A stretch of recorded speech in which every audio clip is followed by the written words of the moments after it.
মানুষ যখন বিপদে পড়ে বা বিরক্ত হয় তখন মস্তিষ্ক দ্রুততম সময়ে প্রতিক্রিয়া দেখানোর জন্য সবচেয়ে পরিচিত পথ মাতৃভাষা বেছে নেয়।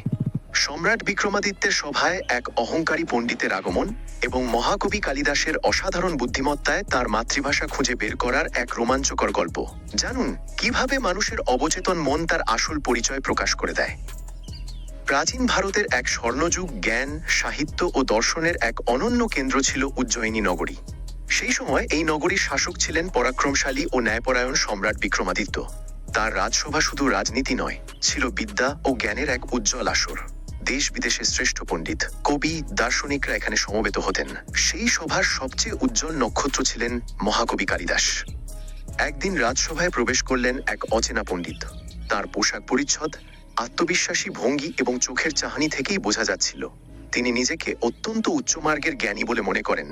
রাজাকে প্রণাম জানিয়ে তিনি বললেন, মহারাজ, আমি পৃথিবীর প্রায় সব ভাষায় সমান দক্ষ। আমি এমনভাবে প্রতিটি ভাষা বলতে পারি যে কেউ বুঝতেই পারবে না আমার আসল মাতৃভাষা কি।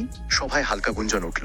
তিনি আরও বললেন, আপনার সভায় এত পণ্ডিত আছেন, কেউ কি বলতে পারবেন আমার প্রকৃত মাতৃভাষা কোনটি? যদি পারেন আমি হার স্বীকার করব, আর যদি না পারেন তবে মেনে নিতে হবে আমিই শ্রেষ্ঠ পণ্ডিত।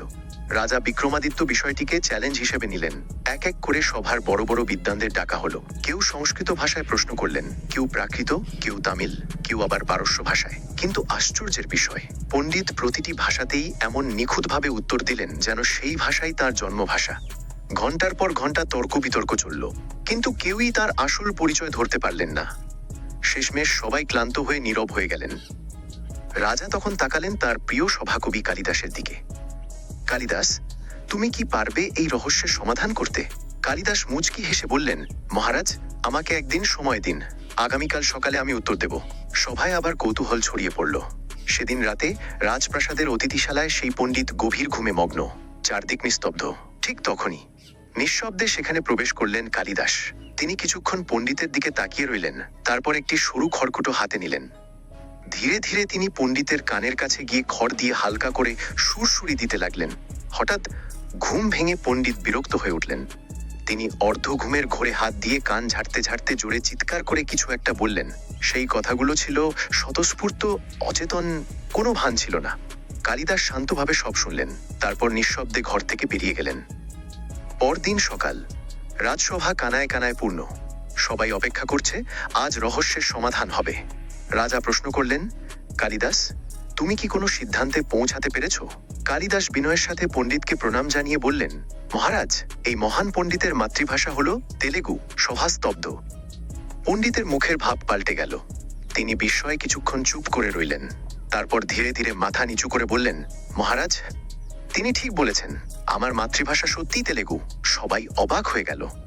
রাজা বিস্মিত হয়ে জিজ্ঞেস করলেন, কিন্তু তুমি কিভাবে বুঝলে? কালিদাস শান্ত কণ্ঠে বললেন, মহারাজ, মানুষ যখন সচেতন থাকে তখন সে তার অর্জিত জ্ঞান দিয়ে নিজের আসল পরিচয় আড়াল করতে পারে, কিন্তু যখন সে গভীর ঘুমে থাকে, হঠাৎ ভয় পায় বা বিরক্ত হয়, তখন তার অবচেতন মন কাজ করে। তিনি একটু থেমে বললেন, গত রাতে ঘুমের ঘোরে বিরক্ত হয়ে এই পণ্ডিত স্বতঃস্ফূর্তভাবে তেলেগু ভাষায় কথা বলেছিলেন, তাই আমি নিশ্চিত হয়েছি এটাই তার মাতৃভাষা। রাজা বিক্রমাদিত্য উঠে দাঁড়িয়ে বললেন, কালিদাস, তোমার বুদ্ধি সত্যিই অতুলনীয়। তুমি শুধু একজন কবি নও, তুমি একজন অসাধারণ মনোবিজ্ঞানীও। সভায় করতালির ধ্বনি বেজে উঠল। পণ্ডিত বিনয়ের সাথে কালিদাসকে প্রণাম জানালেন। শিক্ষা, এই গল্প আমাদের একটি গভীর সত্য শেখায়। মানুষ যতই নিজেকে আড়াল করুক, তার আসল পরিচয় একদিন না একদিন প্রকাশ পায়। সংকট, ভয় বা অসতর্ক মুহূর্তে মানুষের প্রকৃত স্বভাব বেরিয়ে আসে। জ্ঞান শুধু বইয়ে নয়, মানুষের আচরণ বুঝতেও প্রয়োজন। মাতৃভাষা শুধু ভাষা নয়, এটি মানুষের শিকড়, যা কোনোদিন লুকিয়ে রাখা যায় না।